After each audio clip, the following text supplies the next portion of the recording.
All right. I am recording. Gundam.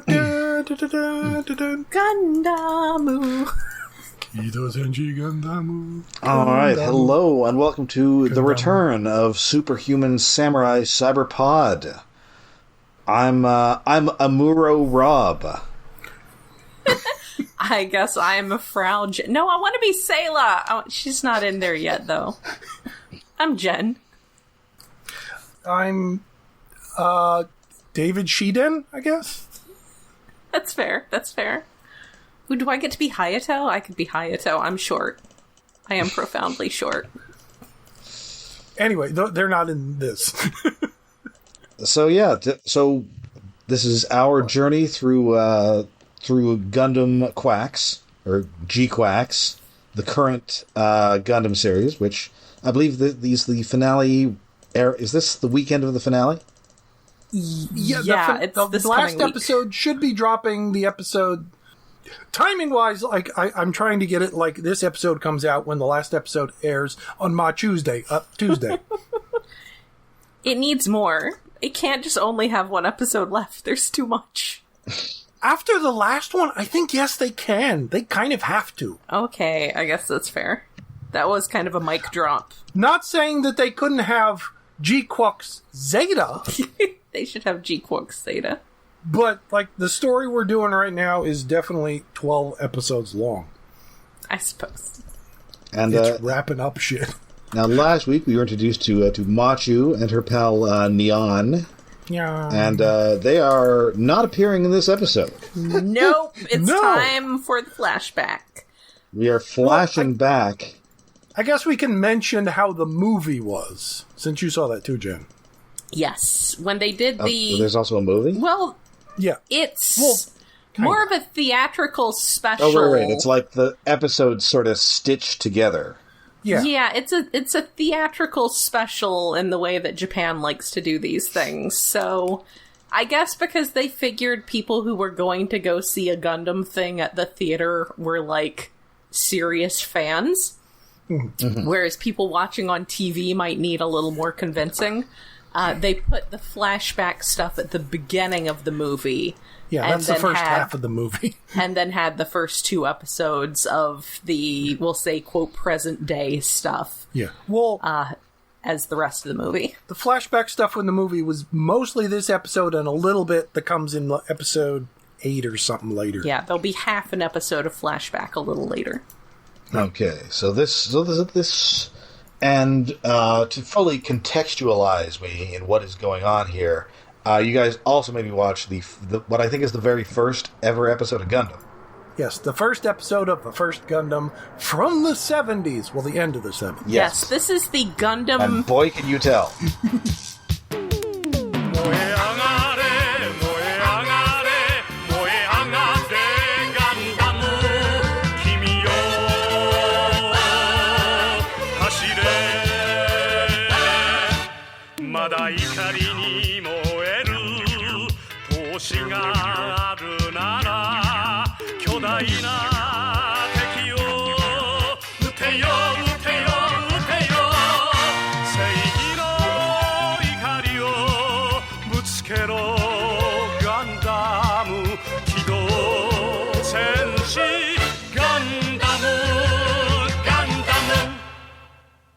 This is the Gundam equivalent of the Transformers episode where they're back on Cybertron and Bumblebee's got his little spaceship mode and they're loading up energy rods and Soundwave turns into the box. Also, it's kind of the equivalent of just replaying the hits from the movie. Yeah. But yes, this is, the intro is incredibly and profoundly 70s. It's amazing. Oh, yeah, yes. I was expecting something a little more serious. Well, that's the thing. Rob, before the original Gundam in 1979, there were no real robot shows. Everything was Super Robot.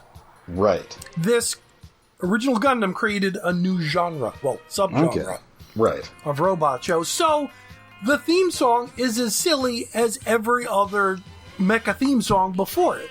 Okay. And Yeah, very it's 70s. your Gigantor, Tetsujin 28, and your Raideen, and Mazingers, Getter Robos, all this. yes, so So the theme song didn't quite get the vibe of the rest of the show. yes, The rest of the music, though, is great. it was Very So 70s. the subsequent Gundam series have less goofy theme songs?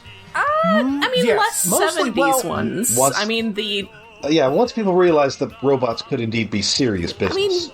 Zeta's is a very, like, mid to late 80s Zeta has anime. two. Yeah, and they're... Well, one of the Zeta theme songs is also a Neil Sedaka song, kind of. Oh, wow.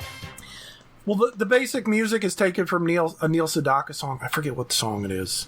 But also by, like, But the it's mid changed, to isn't late it? 80s, anime was starting to be a little more serious in Japan anyway. So it was, you know, a fairly standard anime opening, but also your anime openings were more, like, I don't know, serious stuff. Lensman. Oh, man. That CG in Lensman. Well, just go to, you've heard of Robotech, fuck you Harmony Gold, Macross Yes. was heavily inspired by Gundam to be a more serious military in space with aliens. It's not Right. show. as serious. It's still a little... I've started it's up in the watching Macross ballpark. 7 again, and yeah, Macross is Yeah, I mean, I guess from way my hornier than Gundam is. from my Americentric perspective, I kind of think of like Robotech / Macross as like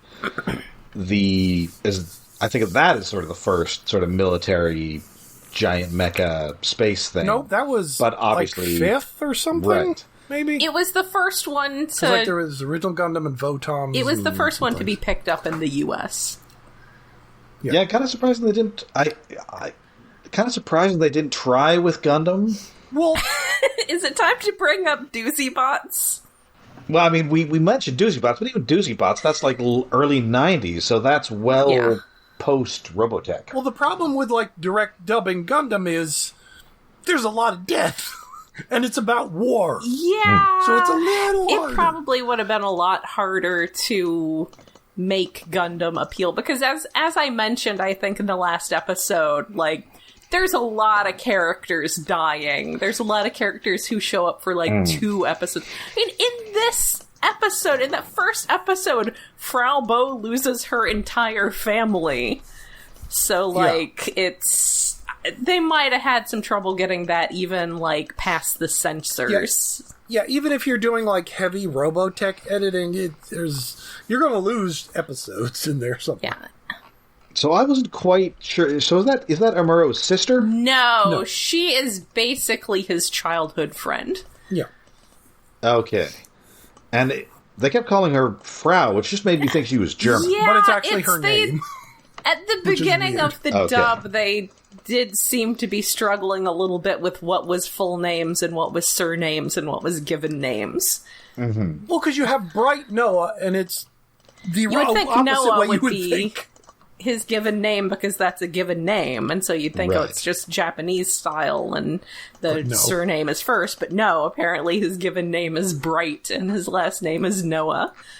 It's like, it was a little, the translation team had some, a little bit of a rough start with it, just figuring out what names were supposed to be.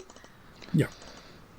Anyway, we're not entirely going over the original episode of the 1 Year War Gundam, Yeah. So but it was informative for Rob for the rest of this. yeah, I certainly had no idea what was. I watched this thing. I watched the GQuuuuuX episode first, and I had no idea that it was going to be like well, here's what could have happened, Yes. but here's what really happened. Yeah. Yeah, it's very much an homage to the original With- series. Loving one-for-one shots with new mecha designs. Yeah. And it's And kind swapped of out protagonist. yeah. So basically, in the original, they just send 3 dudes into this colony Yeah. to steal or to look around and stumble upon this new mobile suit. Yeah, basically Yes. there's obviously been a lot of military activity. There's a new ship that just docked in what is allegedly a civilian colony, so neutral colony. They wanted to. They're scouting it out, basically. So before this, is this Gundam the was it the RX-7 or something? RX-78-2. RX-78. Okay, I guess I'm thinking of the Mazda. That's fair. So is it the first ever Federation mobile suit? It is. Yes. Yeah, in sort quotes. of yes and no, because there's also the RX-76, which is the gun tank, which Hayato ends up, the short guy who Frau Bo was talking to, that he ends up piloting, which is, it's really cute. It's super dumpy, because it's got, it doesn't have legs, it has, like, treads. Yeah. So okay, I think I've seen those in things. Yeah. Yeah. So there was the gun cannon was technically designed first. Yeah. But then then they figured out, we can make these things walk so you get the gun cannon. But then they figured out, we can make a better one, thus the Gundam. So they were sort of all built in sequence, but at the same time. Yeah, the gun cannon was the RX-77, and I would just like to note that back in the early 2000s, when we were really getting our first flood of Gundam stuff, my Neon had custom plates that said RX-77, and there was someone else in my neighborhood who had plates that said Gian, and I was like, oh shit, do we have to fight? Do we have to be enemies? Because that's a Xeon mobile suit. I didn't realize it was living in the Weeb district. Yeah, well, yeah, apparently Fairfax County, Virginia was a Weeb hotbed at the time. So, okay, but yeah, the gun cannon was slightly better, but it's really kinda, it does not have anything close. It's humanoid, but it doesn't have nearly the maneuverability of the actual Gundam. Yeah. Okay, and basically they were all finished at the same time, so. I love the gun cannon, and I love its pilot. I also wasn't aware that those are the only ones you called Gundams. I thought they were all called Gundams. No. Yeah, no. Because, when... That's like calling every robot a Transformer. Yes. Oh, okay. It's okay. And another... Well, the problem is, like, later series like Gundam Wing, there's more Gundams per series. And the Earth Federation is not generally known to have mobile suits. Correct. No, the Xeon's got there first. Really started the mobile suit thing. Yeah, so. In the year this takes place. Yeah. In that case, I do have a bit of a question. Okay. Mm-hmm. Okay, so then how can you get into this colony via a hatch that has like a bunch of big handles made for big robot hands? You know, I think the answer to that is probably implied later in the series when we get to the ball. Oh yes, balls. It's basically a maintenance vehicle. Okay. And it is literally a ball. And it's got two little, like, power loader arms. Manipulator and it's arm for, thingies. Doing work on colonies and stuff out in space. But they put a cannon on it at one point, and yes. It sort of looks like there's military units. There's a thing that looks like it in 2001. Yeah. Oh, the little the pods with the robot arms. Yeah. Yeah. Okay. So they do have, like, vehicles, like maintenance vehicles and stuff that probably would have been using these hatches. Okay, because otherwise that probably should have been a big hint to these guys getting in. That's fair. Well, yeah, basically they're using the service entrance for repair vehicles and shuttles. Yes, they're using the garage entrance. Yeah. Okay. Because there's entrances big enough to fly ships in. But there have always been ships. But yes, this is there have been other small, maintenance vehicles and stuff with little arms. All right, so that's your no prize. So in the original continuity, they just sent 3 dudes in these Echoes. Yes, but 3 different dudes, kind of. Well, one different dude. Well, definitely one. Yeah, at least one of the dudes is the same, like the fat guy. Yeah, Slender and Denim are the same guys. their Also, names. why is the one guy named Denim? I don't know. Is he just like rocking a Canadian tuxedo under that jumpsuit? Because the two guys that go in GQuuuuuX are Slender and Denim. Yeah. Uh-huh. And the other guy is Jean. Yes. Oh. They're all pants. Oh, God. Slender jeans, denim jeans, and jean jeans. We're not Took me quite, decades to realize we're that. not quite at the Raditz and Bardock level of naming, but Well, no, they're not all vegetables, but they're all jeans. Yeah, it's still pretty bad. Like, I They're don't all think any pants. other character group in Gundam, or at least in the original Gundam, does Has silly that. theme Yeah, names. But the first three grunts are named after pants. If they brought like a fourth guy, he would have been, I don't know, boot cut or something. Slacks. Cargo. Chino. Oh god, we can make an entire other team with names. S. Chino. Actually, Cargo is a good Transformer name. Oh. Anyway, so originally they send 3 dudes. In this what if they send 2 dudes and their best guy, Char's Nabel. Yes, because Jean, his Zaku is messed up and they're fixing it. So it's kind of like a for want of a nail kind of thing. Yes. Mm-hmm. Yeah. One little thing, and here you go. Although it's kind of weird that well this random dude is sick. Let's send our best guy with his like custom painted mech here. Well, he can't... Okay, boss, whatever you say. He is the boss. Well, this is true. He is the boss. Although I do like how like a lot of there's sort of a standardized anime face these days, and then this one fat dude absolutely does not have that. Like, this guy looks like he's from anime from 1979. Yes. Right, in the 70s there was a little bit more variety. Mm-hmm. It is kind of funny that you can tell when a character like, what's her name? Seamus, or whatever it was, shows up later, and she's, like, clearly a character who is from the original series. It's like, okay, yeah. I assume Seamus is from Metroid. No. I mean, she could be. She's just some lady. Oh, the lady that hangs out with Shalia. Yeah, the lady who hangs out with Shalia. Yeah.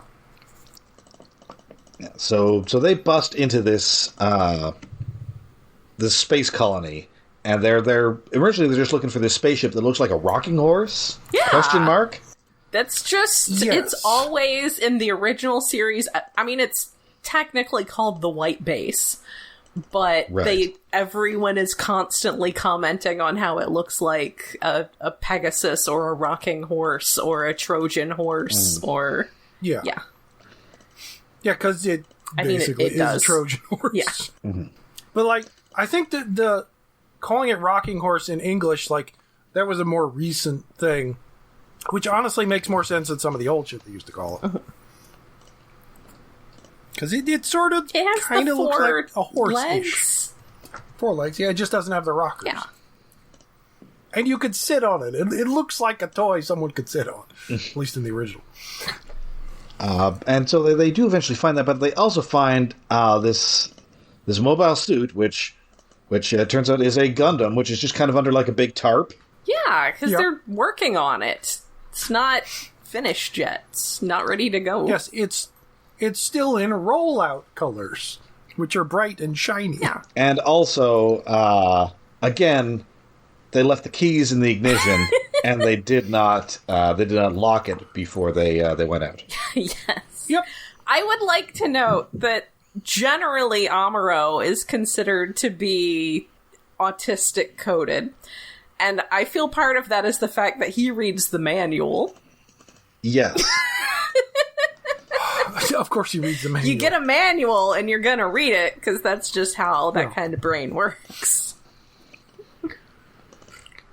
But Char. So in the original continuity, Sure. Amuro was the guy who stumbled upon this, and then immediately turned out to be like a Gundam savant, Yes. Yeah. and became like the main hero guy. Also, in kind of almost a super robot tradition, his father was one of the primary engineers designing it. Yeah, Right. that's more of a holdover from older Super Robot stuff. Yes, we even see Super him in the news Robots show.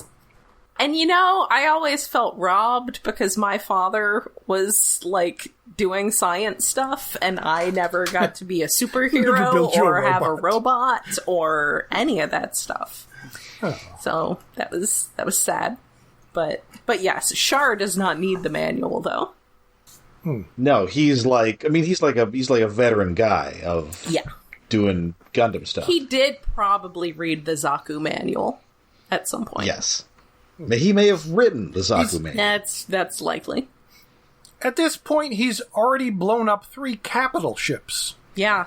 By himself. He has a whole... He knows what he's doing. Mm-hmm. So he ends up taking this, and he takes this suit and is like, hey, this thing's pretty cool. Yeah. Fights this other Gundam that comes out. Is this like a known Gundam that he fights here with the big cannons on it? Yeah, this is this universe's design for the gun cannon. Okay. And I was very excited to see it show up because, again, I am a noted gun cannon appreciator. So I was like, yes! Gun cannon! And it's cute. It's very one shall stand, one shall fall. So much of the dialogue from this episode is from the original Gundam. Also, I do Emerald, like that So Char gets in there, and he pulls up the schematics on the screen, and he's looking over it, and he, notes that it's called Gundam. And he says it's tasteless, much like the Federation. I'm like, okay, sorry it's not called the Big Zam, or the Gelgoog, or the Kikiroga, or your ridiculous Zeon suit names. Yeah, silly names. Not called the Zacrella. I love it's so to the point and describes what it is. I love that he's going to get a dig in on its name when he is from the faction noted for having really stupid names. Yeah, why couldn't they name this something normal, like Zagok? Exactly. Should have called it Gelgoog. I wrote in Gelgoog on the robot. Federation is tasteless, and they just call things Gundam. Okay, Char, calm down. And imagine if he got in the gun tank, he would have been so insulted he would have got right back out. And I guess the question is does Gundam mean something to him, or is it just like a made-up word, unlike in Japanese? I think it's just it's a made-up word, but, gun is... He probably just sees that as, being gun. We have named this weapon. That's cheesy. So he pretty quickly busts this thing out, messes up this gun cannon. It's in the next fight where Gallant Char plays his theme song. Oh, I didn't realize that was his theme song. I just thought it was just like regular music. The one where he's using the beam saber. R.I.P.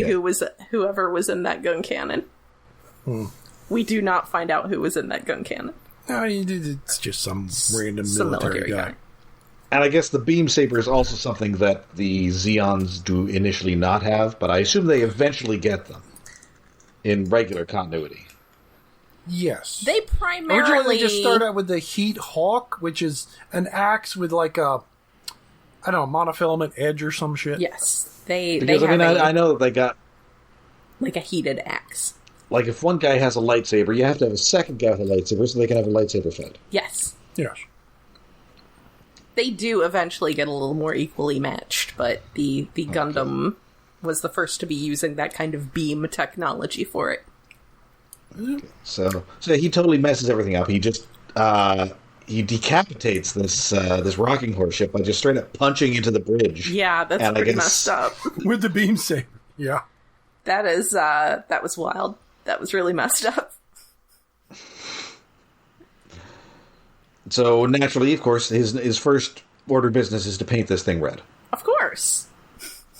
It can't just not be red.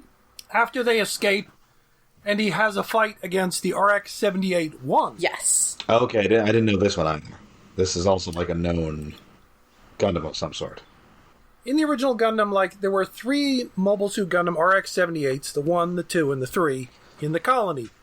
All of them got fucked except for the 2, which is the main Gundam throughout the rest of the series.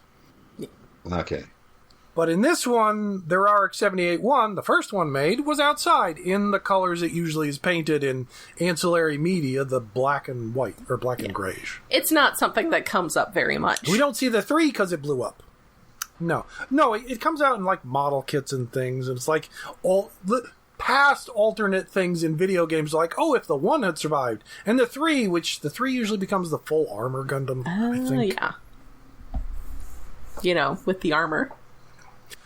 But yeah, Char does his Char kick, which normally he does in Izaku or things, kicks it and cuts its head off, because Char's doing a Mav fight all by himself. Also, there's so much exploding, which is also in keeping with the original Gundam series, where you just, like, look at Izaku funny and it explodes horrifically. Yeah. So he's painted this thing red, and the next order of business is to recruit his boyfriend. Yes. Oh yeah, there's time Next order of business is to find a boyfriend. We're going to the Space Museum. Yeah, so you remember how I was saying that all of this takes place in, like, the actual future of normal Earth? Here you go. Yes. They've got, like, the lunar lander and... all the NASA stuff.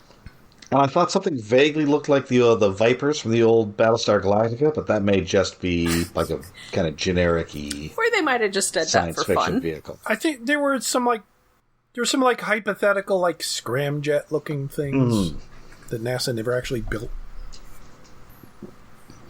But yeah, and that's in Granada on the moon, talking to Flanagan of the Flanagan Institute. And this, is this character black? I couldn't tell if he was that or was just kind of swarthy. I think he was just swarthy. Okay, I'm not sure. I don't remember what Flanagan was supposed to be. I was curious just because I was thinking, oh no, a black anime character in the 70s, but he might just be kind of tan. Yeah, Gundam, the original Gundam, sort of had some racial diversity, because future space, they did that. Right. Yes. No, it doesn't explicitly. He's darker skinned, but yeah, I don't know if he's supposed to be black or whatever. Okay. Yeah, and he's this guy's talking about new types, and he's very sort of transhumanist here. Yeah. I'm really in this because I wanted to see like humanity evolve. So I don't know. Let's see where it goes. Yeah. So he gives Char a copy of a report on himself, suggesting that he is a new type. So was Char born in space? I believe so. Okay. I think. Because I know that's the thing, right? The new types are typically born in space, except when they're not. Except Amro. Yeah, new types just become new types usually in space. Okay, because he's the main guy, so he's got to be the specialist of guys. Yeah, he's gonna be the most special of guys. Yeah, I guess Char. And you would think, because was he born in the Zeon colonies? I guess because he's Daikim's son. Yeah. Yeah, it would make sense that. He's like. I guess it'd be weird if he wasn't born in space. No. The son of the founder of Zeon, so presumably yes. Oh yeah, and so who is actually in charge of Zeon? Is it this like Cobra Commander looking lady? She is the daughter of Degwin Zabi, who was the head of Zeon until he dies. I like to call him Daddy Zabi. The Zabi family is, well, they mentioned all four of them in this movie, I think. Well, there's a fifth one who dies before the series, but he's only in Gundam Origin. Okay. But they mention Giran, Dozel, Kycelia, the Cobra Commander lady, and Garma, but we only see her. Garma left the military, so he survived, because he's one of those characters who's in a handful of episodes and then dies, and you definitely get the vibe from his interactions with Char that at some point in college he and Char were sucking each other's dicks. Yep. So they're not related? No. I wasn't sure if they were like part of this big royal family or something. No, because the Zabis are usurpers. Okay. Yeah, because Char's father was like a philosopher or something. Uh-huh. Like, he wasn't... I guess he ended up sort of being political, and then he kind of started the movement that became the Zeons. But the Zabis were greedy, rich assholes who wanted more power, so they knocked him off. Okay, so they became the Principality of Zeon. in his So name. we're sort of doing the Nazi parallel thing here again, where these guys are like Nazis, and then Char's family are kind of like the Prussian aristocrats. Yeah. Sorta. In it, well, I'm sure it's not like a one-to-one thing. Wait, was Char nobility? I don't... Yeah. Oh, unless his mom was. I don't remember. I mean, not like actual nobility, but like, the former ruling class. Right. Yeah. The guys who were running around with dueling scarves and monocles. Yeah. Yes. But yes, they mentioned that Garma left the military, so presumably he survived, and I hope he's doing well. I hope he's up to his eyeballs in cocaine and twinks. But also we get mentioned Dozle dies at Solomon, as he does in the original series. Yes, Dozle is the kind of like big brutish kind of. He looks like a Frankenstein. He does look like a Frankenstein. Okay. Like, literally. But he's kind of a big softie. Yes. And then the other two who are left. Garma is the youngest one, and he's definitely got, like, big youngest child energy. Yeah. So he was definitely just, like, wants to party and go to high society events and not have to actually fight people. So yes, he gets to leave, and then it's just Cecilia and Giran. So Cecilia is who's like the ninja. Uh-huh. She's not really. So a ninja. is she like gross and scarred under there, or is she just making a fashion statement? It's just a fashion statement. Okay. She's just, for some reason, wants to look like a ninja. Yeah, like she is shown sometimes with her mask pulled down, and she just looks normal. Like maybe she's a heavy smoker and drinker or something. But yeah, because she looks a lot older than she is, but, well, that's a lot of characters in Old Gundam. Yeah. So, other than looking kind of old, she's just, like, a normal lady. She just wants to look like a ninja. A normal lady in her mid-20s who looks like she's 40. Yes. So anyway, his next step is to recruit another new type to be his wingman / boyfriend. And this is the sort of blue-haired mustache guy we saw in the first episode, Chalia. Yes, the twinked up Chalia Bull. He was in one episode of the original series, and he dies at the end of it, because Amuro is just too much of a horrible murder machine. Yeah. Oh, and we also get jazzy music. Yes. Yeah, well, it's like 90s sitcom music. I guess. It's great. I like that music. So yeah, Char is like, hey, let's be new types together. And so they're doing so, they turn the tide. Kind of, sort of, like, it's still the end of the war. The Zeons are still losing, even though Char's kicking so much ass, because they've lost the lost Solomon, which got renamed Campeto by the Federation, and then the Federation decides, let's crash that into the moon. Now, my understanding is that was typically, like, in the originals, that's like a Zeon thing where they drop a colony on. Yep. Yeah, Usually. they sure do love to drop a colony. So I guess this is sort of to show that they've sort of switched positions here, where now it's the Federation who's resorting to this. Yeah, the Federation has also gotten really desperate. So, of course, stop this thing. Access, like Sailor Moon powers. Yeah, basically. It seems to be shown later that that chunk is mostly in, I think it's episode 8 when we see it later. In the next, what actually happens that leads up to his Zaknova is more in the second flashback sequence that's a little later. Okay. Yeah. Here it's the Cliff Notes. Though also, we do get to see Makuve. Fucking Makuve. Yes, McVeigh. Fuck him. I don't know. I don't know what that coded. is. He's the guy who shows up very briefly who's got, like, purple hair and, like, tan, like a very sort of, I think of, like, a safari outfit kind of uniform, and looks like an asshole.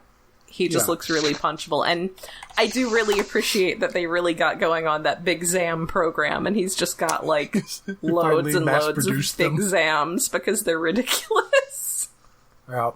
They're the ones that are just, like, a UFO with giant legs. Oh, okay. A clam on legs. A clam with legs. They only built one of them in the original series, but apparently it got ramped up a little more in this version.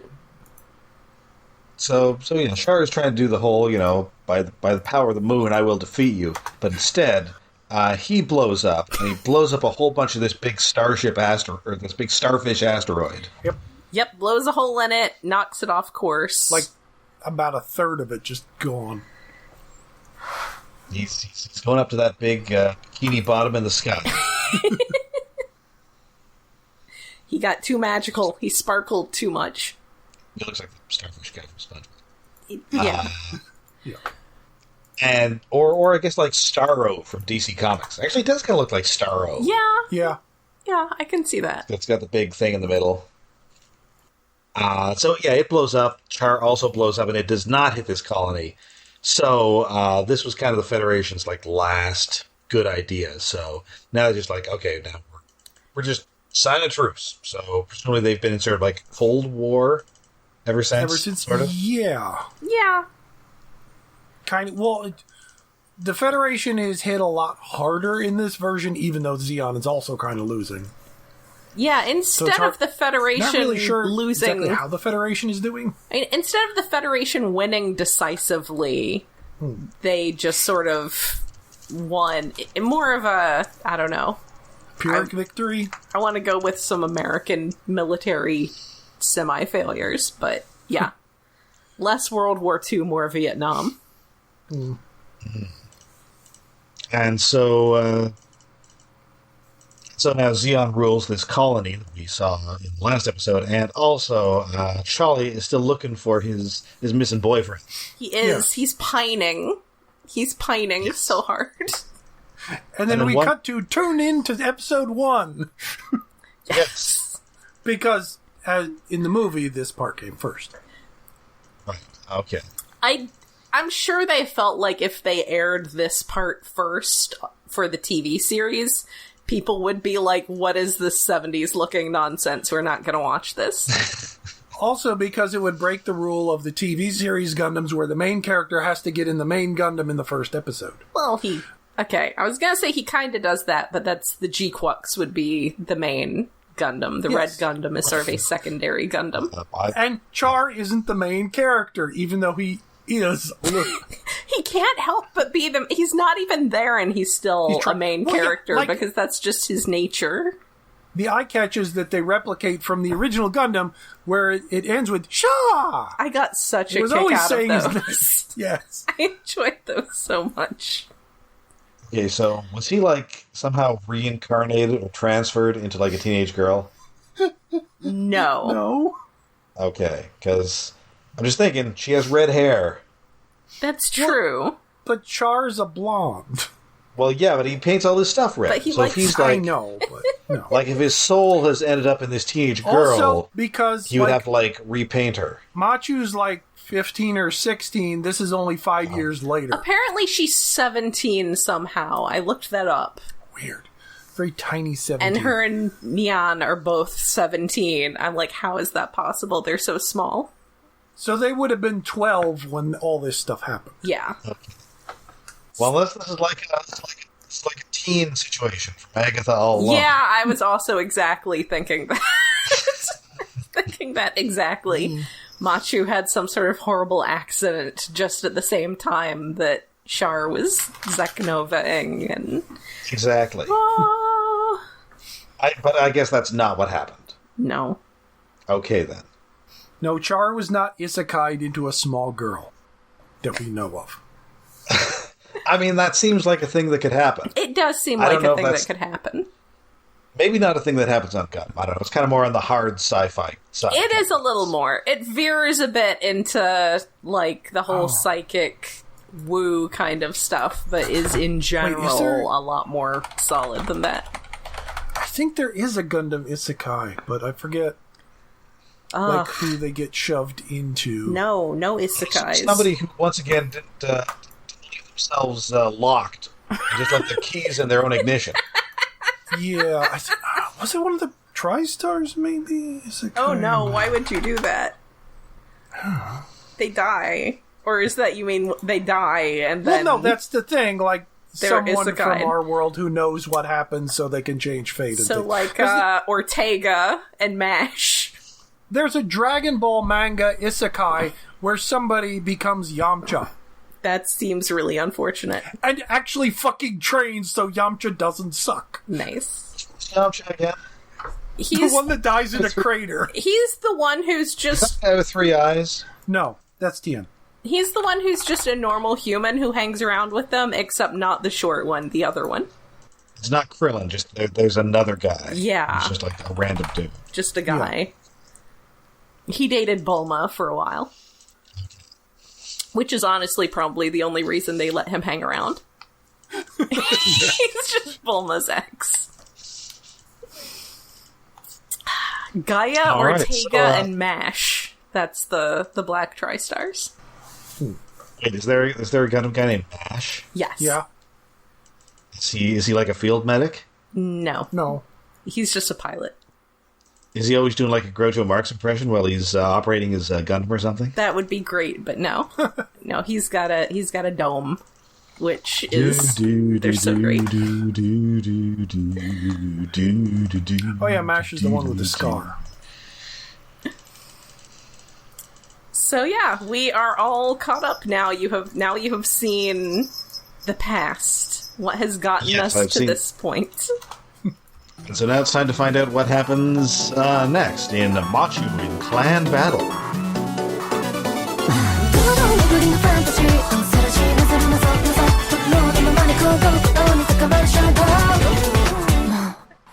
And now you understand why Shalia is pining for Char this whole time. Yes. Oh yeah, that wine scene, that's... Oh man, that's... such gay energy. It's really gay. I mean, like, Amuro and Char end up having a lot of, like, shippable energy going on once they actually, like, meet each other and communicate. Yeah. So, with Amuro not being a part of the picture here, Char had to imprint on some other twink. Yeah. Well, because I'm not sure Char felt gay in the original Gundam, except when he was at Amuro. He just, like, he got shipped a lot by Fujoshi, and that's what kept the fandom alive, by shipping Char and Amuro. Foppish, but... Yes, foppish. Yeah. Okay, there was Garma. Like... It's that Predator handshake meme for Gundam, and one side is Fujoshi, and one is guys who like make model kits. Yes, literally. That's what kept the fandom alive. That's how they got the second series eventually. It was the Kirk and Spock of Gundam. Yes. Yeah, some people like the space stuff. Some people want them to fuck. Yeah. Yeah. Interesting. So now I kind of know what's going on, and you have a better idea of what's going on, at least. Yes. How we got here. I still know that there is a massive ton of Gundam lore that I'm not fully getting here, but that's to be expected. Yeah. There's so much. And yet, like, most of it doesn't really feel like it's like, oh, hey, look, there's that thing. Even though there is that, most of it plays into the story. Yeah, most of it. I'm really surprised. There's a character who shows up in another episode or two, I think in like 2 more episodes, who really seems like she would be somebody, but she's not, which is interesting. Oh. The one with the white hair? No, the lady. Lady. Oh! She feels really like she's supposed to be Mirai, but she's not Mirai. Oh, right. The pilot. Yeah. Yeah, the one who was a Fetty pilot. The one who's got the Gelgoog. Yeah, she does very much feel like it's like, you're supposed to be somebody. Yeah, but she's not actually. But then most of the other people who feel like they're supposed to be somebody are actually somebody. I mean, not Do. Or I guess she exists because Amuro doesn't exist, so some Fetty pilots had to fill the void. Yes. I suppose Do, when she shows up, is just 2 generations removed from 4. Yeah. Yeah, because Do, too. It's crazy. Zeta Gundam is just a harem anime. I'm just saying.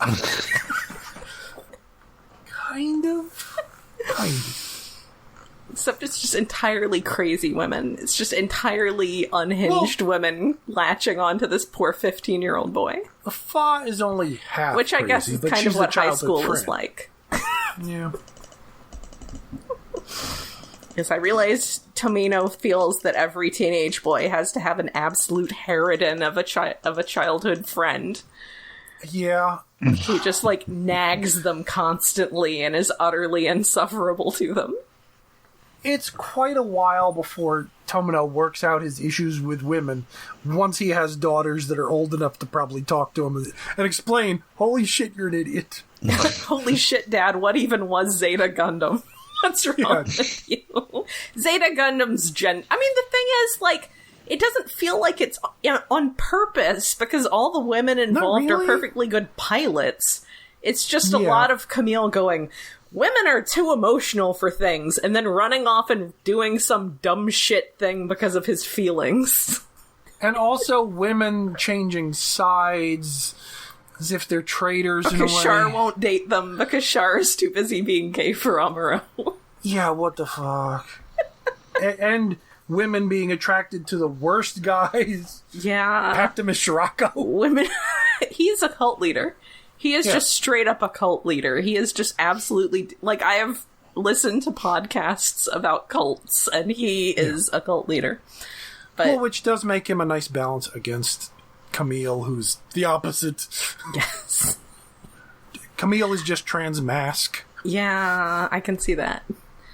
But all the crazy girls. So many crazy women. So I'm interested to see that now that we've seen what happened, now that we can see what's going to happen. Yeah. Yes. Now that you have a better idea of what exactly is going on. I will say that it takes a few episodes, but the stuff with Cassilia and Girin does really end up playing big into the series. So that will be relevant. That will be on the test, so to speak. Okay. And some of the other random characters we mentioned we'll come back to. Yes. Ooh. Because they died in the original. Yeah. Justice for Denim and Slender and Jean. They get to live. Yeah, they survived the war, as far as we know. Yeah, they get to live. So that's nice.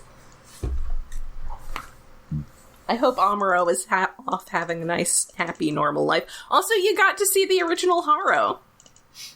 Oh, yeah. Oh, and that's the little robot thing? Yes. Yeah, in the original Gundam, it's green. In GQuuuuuX, it's white. And the white one's actually smaller, I recently found out. It's weird. Oh.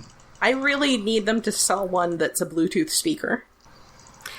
Yeah. Because under the toque, it's got, like, speakers. Yeah, because the original one has arms there. The white one just has speakers. Yes. So they need to make that as a product I can buy, because I need it.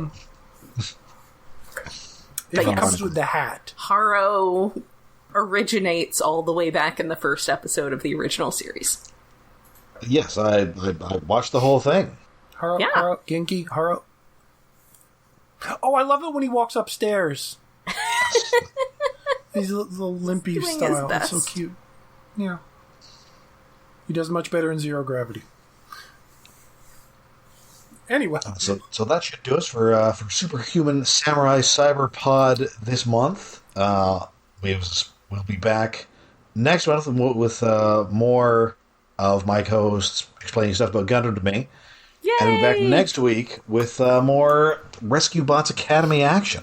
Now, next... Yeah, we're going back to the normal Rescue Bots. The next episode, I think, is reasonably light on, like, deep Gundam lore stuff, so that should be a little... Okay. Yeah, because it's a all little new gentler. stuff and fighting. Yeah. Yeah, we could have gone so much deeper into this episode referencing the old stuff. I just didn't feel like watching all the episodes I would have to reference it. Although, people have already made compilations of the comparisons of, hey, they reproduced this scene or reused this line. Yes. One shall stand and one shall fall. Yeah. It doesn't happen as often in Gundam, so it's not quite as annoying. We'll be back next week with more Rescue Bots action. And until then, you can find us all over the internet. We are on We are on Twitter. We are on Mastodon. We are on Blue Sky, and we have a Patreon. Yes, we are. And don't you do Facebook? We barely use the Twitter anymore. Yeah, I'm not sure if the Facebook is still functioning properly because I deleted the account it was associated with, and I'm not sure if Facebook period is still functioning, to be honest. Yeah, it's just all Minions memes. I really just follow the local stuff so I can see when somebody's found a loose goat. Yes, we are hosted on iaconunderground.net, where we have a Patreon set up to help with hosting and other expenses. That is patreon.com/iaconunderground. As soon as we wrap up this, we are going to record an episode about Captain America Brave New World, which I went back and watched the old Incredible Hulk movie, so I would know what's going on here, because I had actually, that was like the one, that and Inhumans were the only Marvel things. Eternals. No, Inhumans. Okay, no. Okay. I mean, things that I had not actually, Marvel MCU things I had not actually watched. Okay, I thought you meant that they were the things that referenced in the movie. No, I have watched Eternals a couple times, but I had not watched that Incredible Hulk. We did a podcast on it. And I did not watch Inhumans. I watched like 2 episodes, and I was like, okay, I'm gonna go watch Runaways or something. So unfortunately, I'm not looking forward to Doomsday actually being about Anson Mounts, Black Bolt, and... Oh. That was... 2 episodes was enough for me to know what was going on with, the Doctor Strange movie, so... I mean, he's the best part of that. He's the only part they've ever referenced. yeah, that's fair. But Bring yes, back Lockjaw. we will be discussing Brave New World, and probably with a significant digression on James Buchanan Barnes' political career. Yeah. I forgot he was supposed to be in the movie. Oh, that must have been a nice surprise. I definitely did not forget. Look, I am just a humble Stucky shipper. I'm here along for the ride. So yes, that is as little as $1 a month on our Patreon. All right, so until next time, I'm Rod. I'm Jen. And I'm somewhere in the sea of stars. I'm David. I love Mirai. She's the best.